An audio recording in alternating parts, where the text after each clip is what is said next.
Në një kohë kur ritmi i jetës është i shpejtë dhe shpesh i pamëshirshëm, kujdesi për të moshuarit mbetet një nga misionet më humane dhe më të ndjeshme. Në zemër të këtij përkushtimi qëndron Çania Selimi, një grua që me dashuri e për kujdesi i ka hapur dyert e shtëpisë së saj për të moshuarit që ka nevojë për ngrohtësi, për kujdesje dhe respekt.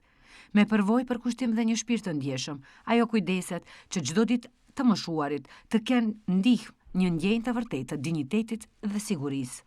Shërbimi për kujdesje për personat e moshuar në kushte shtëpiake ka filluar në vitin 2021, dhe më thonë tash 4 vjetë që ne japim si shërbim në 4 komuna, në komunën e Tearcës, komunën e Jegunovcës, komunën e Zhelinës dhe komunën e Tetovës, me zgjerim tash në komunat edhe komunat e tjera.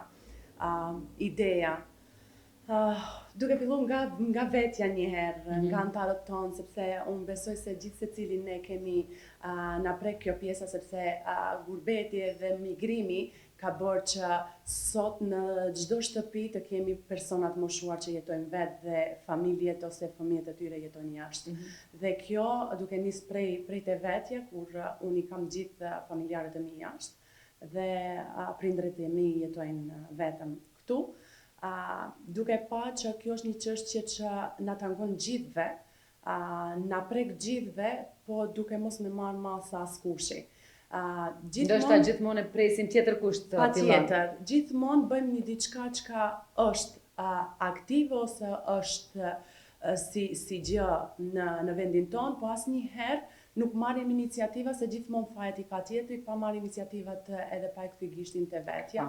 Themi se neve çka jemi të bë për një çështje që ne nuk e kemi, për një shërbim që neve na mungon, për një diçka që neve e kemi të nevojshme dhe nuk e kemi, gjithmonë fajin ja lëm dikujt tjetër. A është ndoshta shkaku tradita jona, apo ajo si tabu është tek neve, ndoshta kujdesi ndaj pleqve gjithmonë e shohin se duhet të kujdesen fëmijët dhe është një si tabu temë të themi, është turp të dikush të kujdeset. Patjetër, është një ndër arsyet është kjo. Mendoj që po. Po, dhe kjo ka qenë shkaku kryesor që neve nuk e kemi pas, dhe pjesa më e madhe ishte se ne kishim një numër shumë të madh, në më thënë, të personave të moshuar mbi moshën 65 vjeç, që jetojnë të vetëm në shtëpi, po, dhe nuk kanë kujdesin askujt.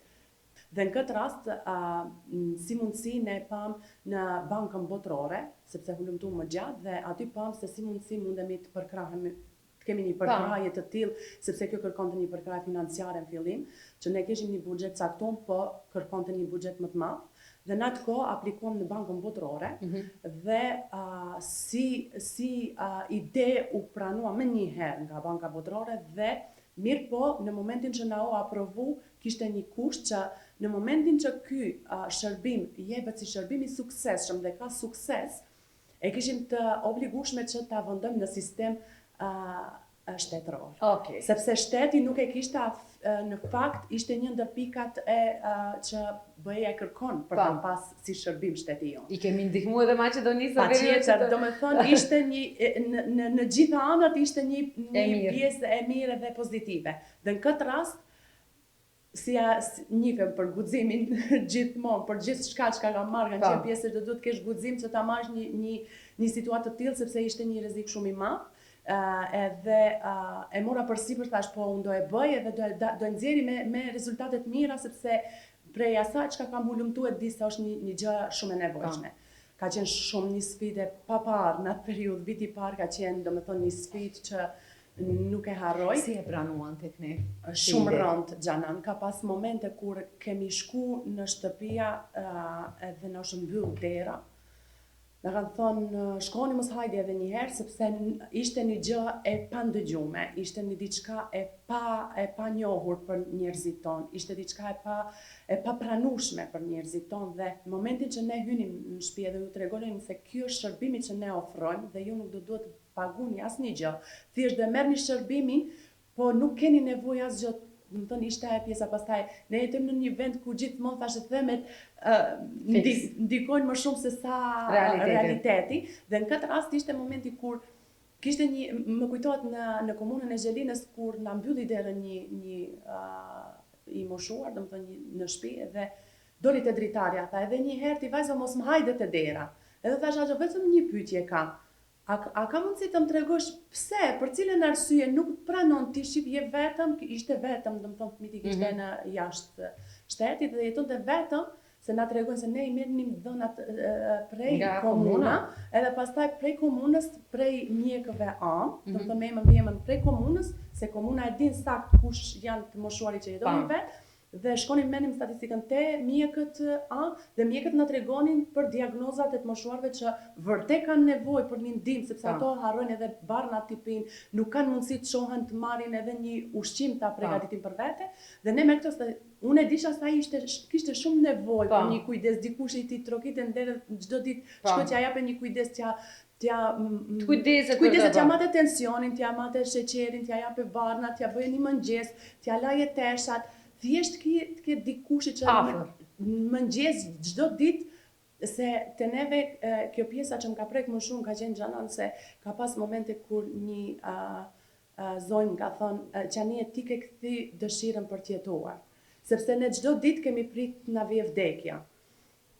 Sepse në momentin që ti vin në një moshë të tillë, nuk ke askënd afër, domethënë është momenti që ti ato kanë humb shpresën për çdo gjë. Dhe kishte momenti që më ka prek më shumë ti edhe i kam thënë kjo është një shërbim që do ju bëjë mirë, mos e merr për të keq. Më ka thënë jo se ju keni ardhur këtë shtëpi e ka ndërtu djali, doja merr një shtëpi. Kanë menduar se pasuri ju kërkoni pas. Kërkojmë pasuri. Edhe kjo ishte ajo pjesa që ndikonte në fillim dhe ka qenë shumë e vështirë për t'i bind qytetarët për t'i bindë se ne nuk kompenzim, nuk marrim asgjë. Thjesht ne japim, nuk marrim. Edhe nga shërbimi që ne japim, ky shërbim nuk ndalon edhe ato persona që marrin penzion. Penzioni vazhdon, kjo shërbim tjetër që do jepet. Edhe nëse ato marrin ndihma sociale, asgjë nuk ndikon, ju prap do vazhdoni të merrni ndihmën sociale, ju prap do vazhdoni të jetoni në shtëpiat e juaja, s'ka të bëje me pjesën e pronës dhe asaj çka ju e posedoni. Thjesht kjo është një shërbim shtesë për ju. Po ishte shumë e vështirë në fillim për derisa i bindëm. Pastaj, normal që kanë ndikuar edhe komunat, edhe mjekët domethënë kanë qenë shumë bashkëpunues, kur kanë kuptuar se për çfarë shërbimi bëhet fjalë, dhe pjesa mbas 18 muajve që ne kemi pas si projekt te Banka Botërore, domethënë unë nxorr si projekti shërbimi më i suksesshëm që është dhënë në nivel të Maqedonisë Veriut, edhe nuk e di sa keni pas rast, kam qenë në gjithë billboardat e Maqedonisë Veriut, kam qenë si storie suksesi për pjesën e këtij shërbimi që kemi dhënë. Dhe mbas 18 muajve pastaj filloi sfida më e rëndë tjetër e mundshme, sepse duhej të vendohet në nivel shtetëror, kurse ministria nuk posedonte asnjë lloj ligji të caktuar për këtë shërbim. Ka sakt personeli mjekësor ose personat e cilat e ofrojnë këtë shërbim, kush janë, si i përzgjidhni dhe çfarë ofrojnë, çfarë ju ofrojnë personave më të moshuar kur ju trokasin në derë në mëngjes? Po, në fakt kujdestarët tona, të cilat japim këtë lloj shërbimi, janë kujdestarët të cilat janë të licencuara me licencë, domethënë ato ndjekin një trajnim i cili është apo stafat adekuat për këtë lloj shërbimi, domethënë trajnim 3 mujosh, edhe teori edhe praktik, dhe në fund të këtij trajnimi ato pajisen me një certifikat e cila është e validshme sa një shkolle mesme, po është ndërkombëtarisht e vlefshme. Kush mund të jenë ato që mund pajisen me këto certifikatet, të gjithë ato që ndjen veten komod dhe janë të gatshëm për punë. Domethënë edhe unë nesër nëse dua mundet. Patjetër. Gjithkush që ndjen veten domethënë i gatshëm për punë. Nuk kërkohet shkollim i caktuar, domethënë prej shkollë, nëse ka vetëm shkollë fillore, mundet, edhe me shkollim të mesëm, domethënë kemi edhe me shkollë fillore, me shkollë të mesme, edhe me fakultet, edhe me domethënë janë gjitha kategoritë përfshirme, ato që janë. Në këtë rast i kemi gjitha gra, edhe kemi vetëm 2 meshkuj, sepse... Jo në këtë mënyrë keni ndihmu që edhe personave të janë të gjithë këto, momentalisht jemi 45 punëtor që operojnë në këto komuna, dhe lista me 60 persona tjerë janë të trajnu dhe të licencohen që të mund të vazhdojnë me punë dhe për këtë arsye të gjitha këto që janë punësuar momentalisht janë persona që kanë qenë të lajmëruar në entin social, që kanë qenë të papunë. Do me thoni ndihmoni që grave në personave të personave që nuk kanë mund të gjejnë punë dhe kanë qenë të paraqitura te enti social si të papuna, asnjëherë në jetën e vet nuk kanë pas mundësi të punojnë, jo për çështje shkollimi, jo për çështje tjetër ose diçka, domethënë thjesht s'kan pas mundësi të gjejnë punë dhe sot ato posëdojnë një punë të rregullt dhe janë falëndëruese çdo ditë edhe thonë është një dhuratë që Zoti na ka dërguar që të kemi mundësi sepse shërbimi që jepet ne mundohemi në secilën komunë, në secilin fshat që komuna ka, punëtorët të jenë prej vendit. Që mos kenë pjesën e problemit edhe transportit edhe të jenë më afër me pjesën e shërbimit. Dhe kjo i bën që të jenë ato këtë punë ne gratë bëjmë është një punë e jona që e bëjmë çdo ditë. E kam bërë çdo ditë, e kam bërë me vite dhe njëra më thotë, drejtëresh unë gjithë jetën kam punu 50 vjet i kam bërë, po kur s'jam paguar ç'kët punë kam bërë. Edhe sot do me thënë jam shumë falëndëruese, unë njëjtën punë e bëj dhe sot paguhem për atë pjesë. Përveç asaj që ato marrin një rrok të rregull mujore, janë edhe të siguruar, domethënë edhe me gjitha kontributet e tyre, edhe ka një rrok vërtet solide që ka njëherë kam mike shumë që punojnë në institucione administrative, më thonë neve kemi vendosur lan punën, do vim të punojmë me ty. Se jo, motivimi është pjesë që vlerësohet. Pasi është një punë shumë humane. Është punë shumë humane. Edhe pjesa tjetër është çka ato bëjnë kur ato shkojnë në shtëpiat e moshuarve. Ato thjesht gjëja e parë që bëjnë kur shkojnë në shtëpi kanë aparaturën e vet, domethënë aparatin e tensionit, aparatin e sheqerit, edhe temperaturës, edhe kanë çantën domethënë me mjete tjera. Në momentin e parë ato kanë të drejtë, domethënë bëjnë matjen e tensionit, ato që janë me sheqer në gjak bëjnë matjen e sheqerit në gjak, edhe ju shpërndajnë barnat, cilat i kanë nga mjekët Këto nuk kanë të drejtë të shpërndajnë barna, do më thënë të shkruajnë barna ose t'japin injekcione ose t'japin infuzione. Kam edhe motra medicinale që punojnë, po ato janë në kategori tjetër. Këto që janë kujdestare në gjuhe, kujdestare do me thënë e bëjnë vetëm këtë pjesë. Nëse kanë një lloj plage, për shembull, kemi raste kur e moshuara është me plagë ose është e paralizuar, në ato raste bëhet pastrimi i plagës, do me thënë kanë të drejtë që të pastrojnë plagën, ndrojnë fashat e kështu me radhë. Do me thënë edhe pjesën e kujdesit tjetër që është këto që janë rastet rënda, i qëjmë neve këto rastet e rënda që janë paralizuar dhe janë personat pa lëvizshëm, atyne ju bëhet kujdesi i përgjithshëm. Ju ndanë barnat, ushqehen, ju përgatitet ushqimi, i ushqejnë, i pastrojnë, i lajnë, dhe më thënë të pjesa higjienës, gjithë shka që ka të bëjë me higjienën, edhe të pjesa e kujdesi tjetër që ndrohen qarqafat, ju lanë teshat, hapësira ku ato rrinë, ju pastrohet, ju rregullohet, banjën e kështu me radhë. Dhe më thënë, kjo është pjesa e kujdesit individual të atyre personave. Kurse të këto persona tjerë që ndoshta nuk janë në rastin e rëndë, po janë në mirë po kanë nevojë që dikushit ju trokit në derë, ato që thash unë që më kanë ngel, ai pjesa që tha, mjafton që unë me zipres vje më gjese, se ka dikush që kujdeset edhe mjafton e pjesa socializimit edhe një çaj mëngjes kur ma bon ose një kafe, unë kam me kënd të hap gojen edhe të flas. Ti ndroj dy fjalë. Ti ndroj dy fjalë dhe kjo është pjesë e një motivimi që ju jepet atyre. Keni një feedback nga familjarët e këtyre personave? Patjetër që kjo është shumë e rëndësishme. Patjetër që po, Xhanan, edhe ki feedbacku është ajo pjesa që na plotson, se ndonjëherë thonë vërtet është një punë e lodhshme, është angazhim, është stresuse. Përgjegjësi më e madhe. Përgjegjësi shumë e madhe.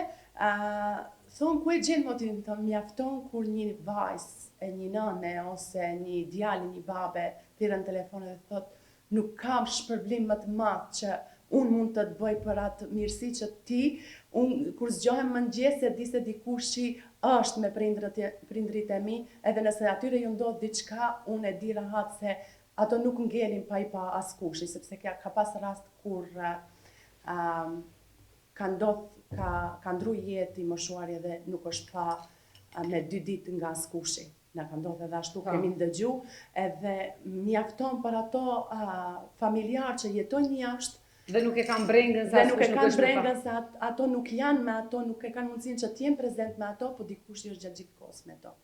Kështu që kjo është feedbacku më i madh dhe ky shërbim është shumë i nevojshëm, për arsye se neve edhe këtu që jemi, shumica që punojmë, veprojmë, nuk e kemi mundësinë gjanon që të ndalim pjesën e punës ose të karrierës, edhe të përkushtohemi maksimum për personat tonë, prindrit ose në rastin unë kam edhe vjerit.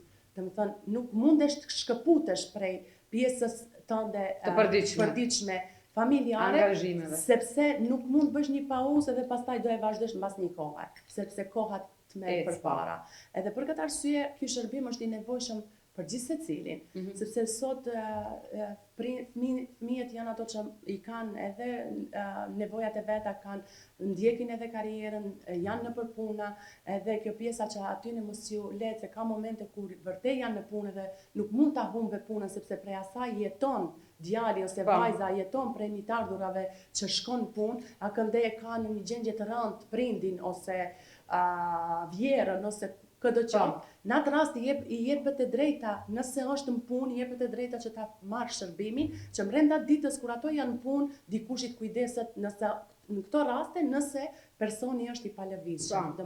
Paktën asesi nuk mund të lëvizë. Nuk mund të lëvizë për nevojat e veta personale. Një mesazh për të gjithë vajzat e reja që duan të bëjnë një superwoman dhe të ndihmojnë shoqërinë e tyre, të ndihmojnë vendin ku jetojnë dhe të japin maksimumin nga vetja vetëm për të mirën e të gjithë atyre që na referojnë.